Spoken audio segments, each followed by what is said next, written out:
동남아가 중국의 우회 수출지인 거 우리 다 알고는 있었지만 그거 중국 기업들이 직접 동남아에 모듈 공장 지어가지고 내보내는 거라고 생각하고 있었잖아요. 근데 인도에는 중국 태양광 모듈 공장이 없거든요. 중국이 아니라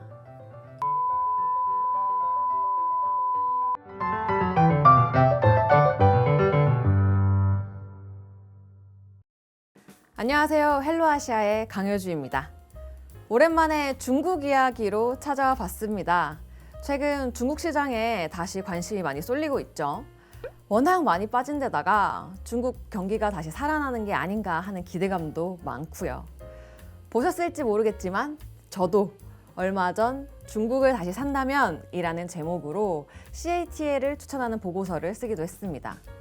CATL을 비롯해서 글로벌리 경쟁력이 커지고 있음에도 굉장히 저평가되어 있는 기업들이 중국에 많아지고 있기 때문이에요.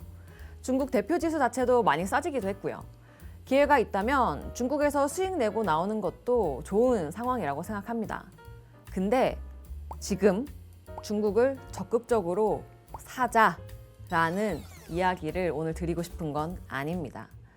단기적으로 기회가 있다는 이야기는 여기저기서들 많이 들으실 테니 저는 하반기로 갈수록 팔고 나올 수 있는 준비 자세를 취하고 있어야 한다라는 이야기를 드리고 싶어서 오늘 내용을 준비해 봤습니다. 왜냐하면 제가 바텀업 관점에서 여기저기 보다 보니까 우리가 생각하는 것보다도 더 중국이 친환경 관련 산업에서 영향력이 커지고 있다는 것들이 포착되더라고요. 미국이 선거를 앞두고 있는데 중국의 영향력이 이렇게 커지게 되면 중국을 견제하는 제스처를 더욱 강하게 피력할 가능성이 높아 보인다는 생각을 지울 수가 없습니다. 중국 영향력 지금보다 더 커지고 있는 게 어디서 보이느냐? 그 첫 번째, 바로 CATL. 주식 관점에서는 투자 포인트가 될 수 있겠지만 미국 입장에서는 정말 거슬릴 것 같아요. 2023년 CATL 실적에서 상장 이후 처음으로 2차 전지 마진이 반등했습니다. 경쟁이 치열해지기 시작하면서 전기차 배터리 가격 계속 하락했고 이 같은 상황은 기업들의 마진 축소로 이어질 수밖에 없었죠. 마진이 다시 이렇게 반등하려면 경쟁이 소강 상태에 이르러서 산업이 딱 과점 안정화되거나 혹은 어떤 한 개의 기업이 경쟁에서 이겨서 점유율을 많이 가져가는 순간일 텐데요.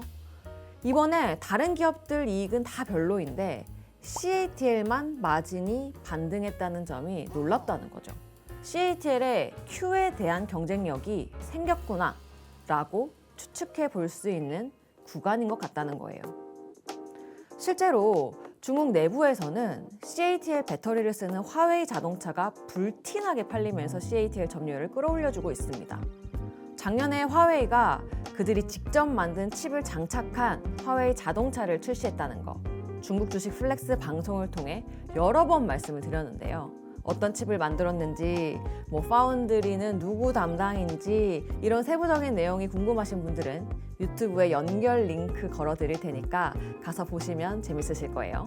어쨌든 지난해 내놓은 이 화웨이 자동차가 월간 판매량 기준 중국에서는 탑5, 글로벌에서는 탑7이 될 만큼 인기가 높습니다.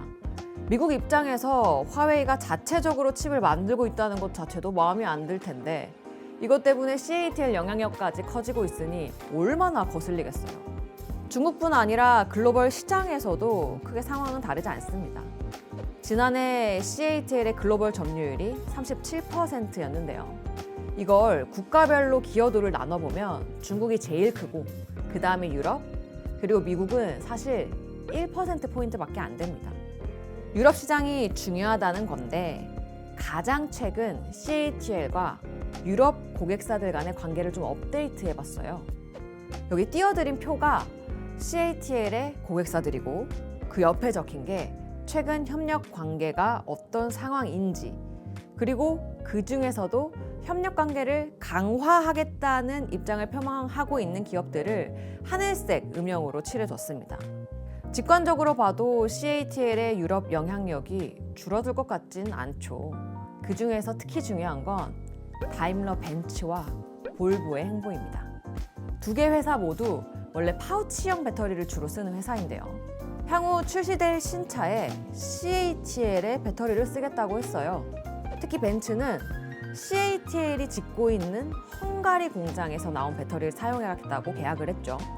CATL은 원래 각형 배터리 위주로 판매하는 회사인데, 어머, 혹시 헝가리 공장에서 만드는 게 파우치형은 아닐까? 그럼 파우치형 배터리마저 중국이 더 싸게 공급하게 되면 이 영향력이 얼마나 커지는 걸까? CATL 주식을 투자하시는 분들에게는 굉장히 좋은 소식이겠지만 반대로 미국 입장에서는 아주 짜증나는 상황일 겁니다. 미국도 전기차를 빠르게 많이 보급하고 싶긴 한데 중국 제품을 안 쓰면 자기네들만 비싸게 다른 나라 제품을 억지로 갖다 써야 되는 상황이니까요. 미국이 이런 상황을 모를 리도 없고 선거가 다가오고 다가올수록 아마 전기차 관련한 내용으로 중국에게 견제구를 날릴 가능성이 높다고 봅니다. 친환경 산업 중에 전기차 말고 태양광에서도 미국이 중국 의존도를 탈피하지 못한 것 같아 보이는 아주 재밌는 데이터가 있어요. 바로 지난해 인도의 태양광 모듈 수출 규모가 1년간 약 8배 증가했다는 겁니다. 인도가 태양광 자립하겠다고 엄청 열심히 깔고 있는 나라란 말이죠. 근데 자국에 있는 캐파가 부족해서 중국산을 수입해다 쓰는 나라예요. 자국에 깔 태양광 셀 모듈도 없는데 미국 수출량이 급격하게 늘어났다? 미국이 동남아산 태양광 제품에는 아직 관세를 유예해주고 있으니까 엄청 저렴한 중국산 사다가 미국에다가 마진을 붙여서 파는 행위를 하고 있다는 거죠. 동남아가 중국의 우회 수출지인 거 우리 다 알고는 있었지만 그거 중국 기업들이 직접 동남아에 모듈 공장 지어가지고 내보내는 거라고 생각하고 있었잖아요. 근데 인도에는 중국 태양광 모듈 공장이 없거든요. 중국이 아니라 인도가 직접 행하고 있는 일이라는 거 재밌지 않나요? 문제는 올해 6월 미국이 동남아에 주고 있던 태양광 모듈 관세 유예가 끝납니다.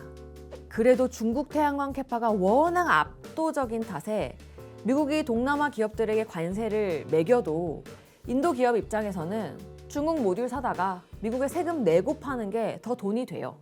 인도가 미국 우호국인데도 이러고 있는데 6월 즈음에 중국산 태양광 모듈이 미국에 진입되는 것을 막기 위해서 사실 더 큰 추가 조치를 준비할 수도 있는 부분이죠. 차라리 미국과 중국 화해를 하면 참 좋겠습니다. 친환경 쪽은 중국, 반도체 쪽은 미국, 이렇게 서로 도와가면서 상생하게 되면 참 좋겠는데 국제 정세라는 거 진짜 어려운 것 같아요.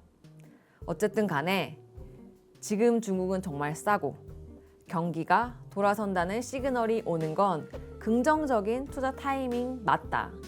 그런데 연말에 미국 선거를 앞두고 중국이 일정 산업에서 미국이 위협을 느낄 만큼 두각을 보이고 있는 부분이 있으니 하반기로 갈수록 서로 공격 추진이 높아질 수 있다.